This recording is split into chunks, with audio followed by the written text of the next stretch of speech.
right, so apparently the Lions have been in contact with the the Miami Dolphins about acquiring Jalen Ramsey, and apparently also the Eagles, the Rams, the Commanders, Eagles, Rams, Commanders, and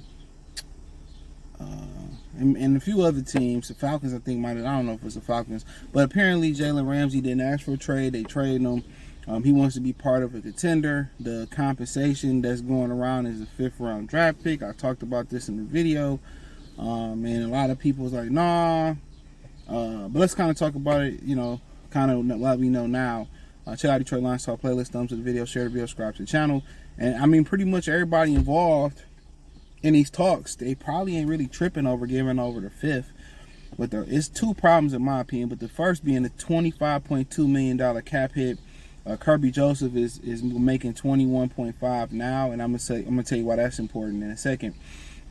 And I think his extension don't kick in until next year. I could be wrong about that. So this final year he's making $3.some million. Now you say, okay, why is Kirby Joseph inserted here? Because I think Jalen Ramsey is probably best suited to do the Rod Woodson. Asante Samuel said this too, and the Charles Woodson.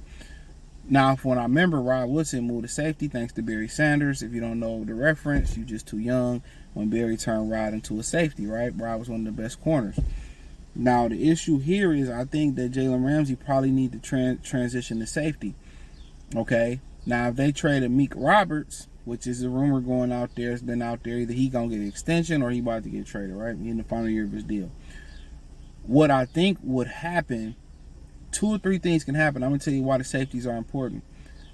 I think one thing can happen where if Meek get moved, they're going to use Brian Branch back in the nickel, or they're going to use Brian Branch as a nickel, put Jalen Ramsey as a safety. Or you can see some different things go down between Ramsey, Branch, and Branch. What you could see is a rotation between them, which, Ramsey might go into that Charles Woodson situation where Charles was a nickel and a safety. He moved inside and kind of was a nickel and a safety. You may see sometimes, Branch man the nickel and be a safety. Sometimes you may see Jalen man the nickel and then be the safety. It might be on a match by match situation. So I think it was something they wanted to do with C.J. Gardner-Johnson. That's something they really, really believe they can do with Gardner-Johnson. But Gardner-Johnson started complaining about how he wanted to start. So he wasn't going to be a team player. But I think it'll still all be starter minutes. Most people's base defense is the nickel. And I think respectfully, this is what you would look at just for a year until Kirby contract kick in. Kirby, Ramsey as your safeties.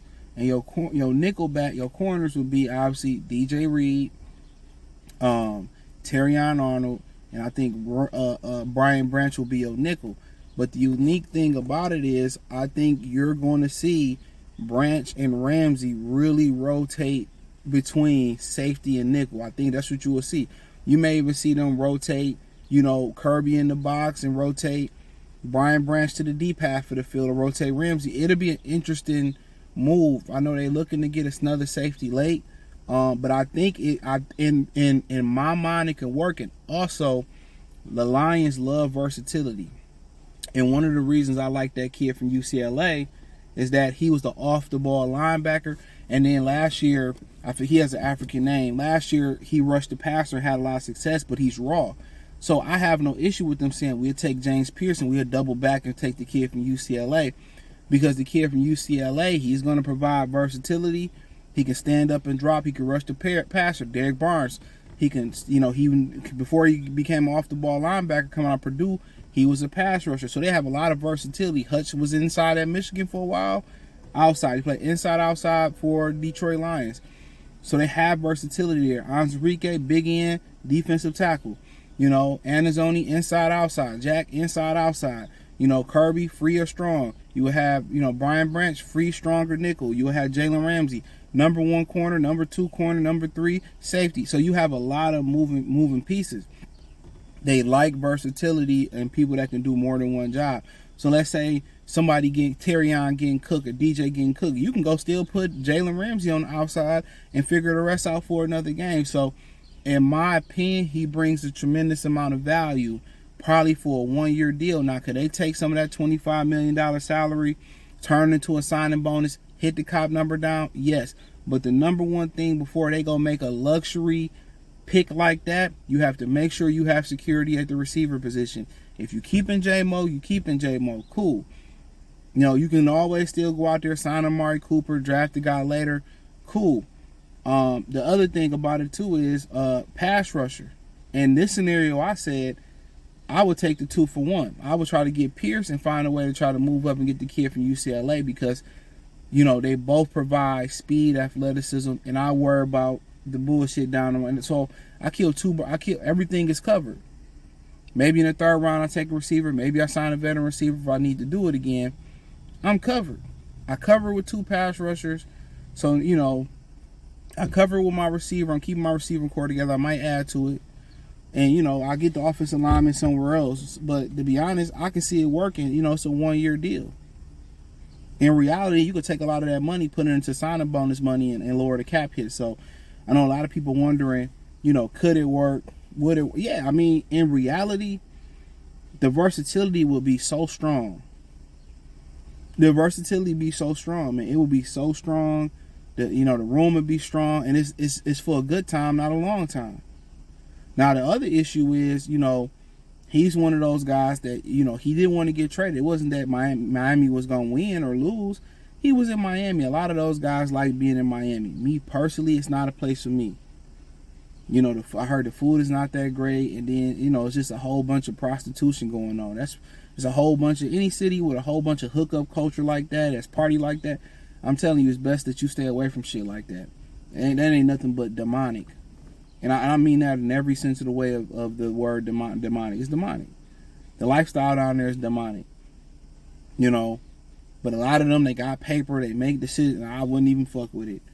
But, you know, he want to be part of a winner, but nobody want to go from Miami to Detroit. I'm telling you that right now. And his agent is on the call with these different teams, so, you know, for the reality, he don't probably want to be here. He probably would rather go back out to L.A., you know about places like Commanders and Philly. He don't really want to play in the cold outside. I'm telling you what it is. He probably, if anything, he want to go back to L.A. And a lot of these guys, they live these lifestyles. And they go to these places like California and spend a bunch of money in taxes and hoes. They go to Miami, spend a bunch of money. And they regret it at the end of the day. Ask Chris McAllister for his play for the Baltimore Ravens. They regret it. But, hey, check out Detroit Lions Talk playlist. Just wanted to spit on that, man. Hopefully y'all enjoy the draft tonight and the Detroit Piston game. Hit the link in the description, the link tree. It's the first link under. Find me everywhere. Follow me on X, Instagram, Spotify, Anchor, Cash App, Venmo, PayPal, Amazon, Kick, Twitch, wherever I'm at, man. Check out my other platforms. Peace. And check out Detroit Lions Talk playlist. Tiger Johnson from Cleveland, Ohio, 140, and you watching Goodfella TV.